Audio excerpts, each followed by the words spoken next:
So 25 years ago, when I had 6 years clean, the lady who was sponsoring me at that time in my recovery journey gave me the Serenity, a companion for 12-step recovery, complete with New Testament, Psalms, and Proverbs.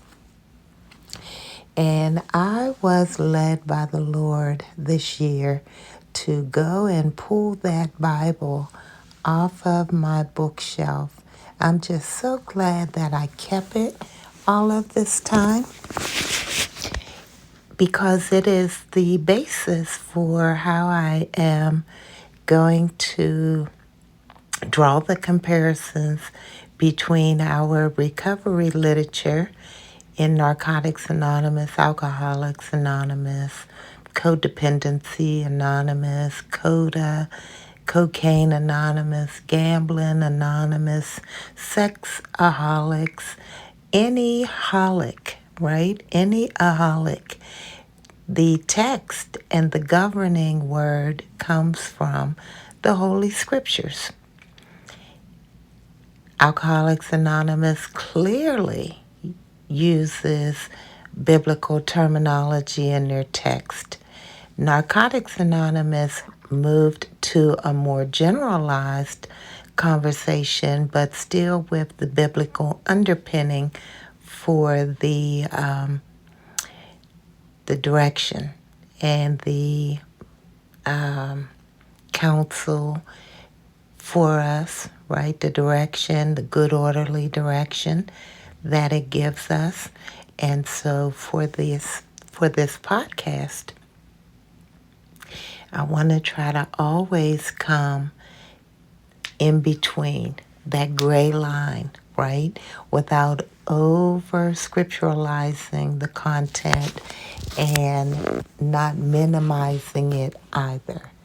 And so it has been hugely beneficial for me to pull this book out and go through the steps, right? It does a commentary for the step, and then it highlights the scriptural passages that go along with the text.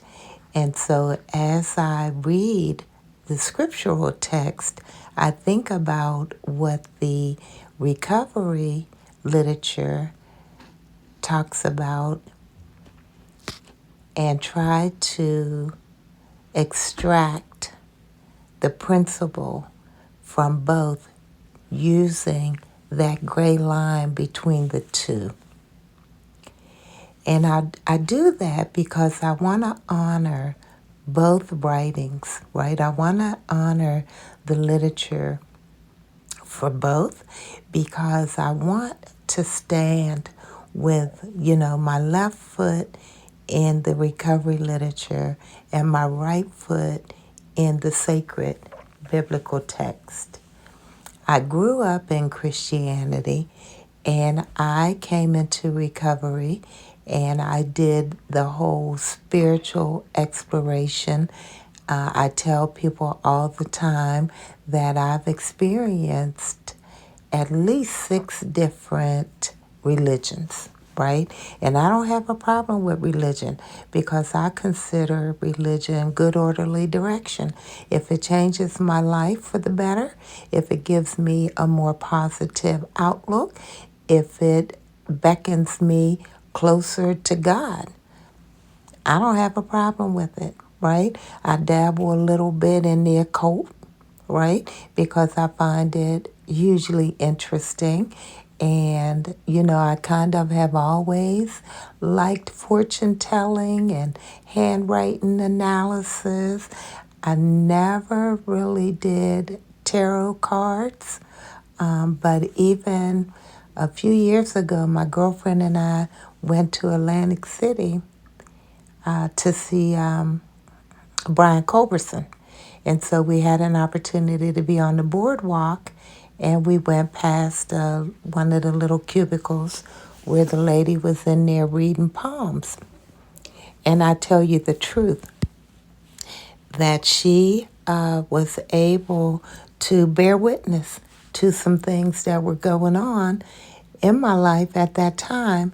And so I was able to leave Atlantic City, come back to Pittsburgh, and make a major life change based on her confirming words. They were confirming words.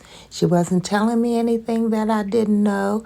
There was no way she could have known ahead of time what she was speaking to me about. And so, I know that we get into a thing in religion that, speaks against those types of occult practices.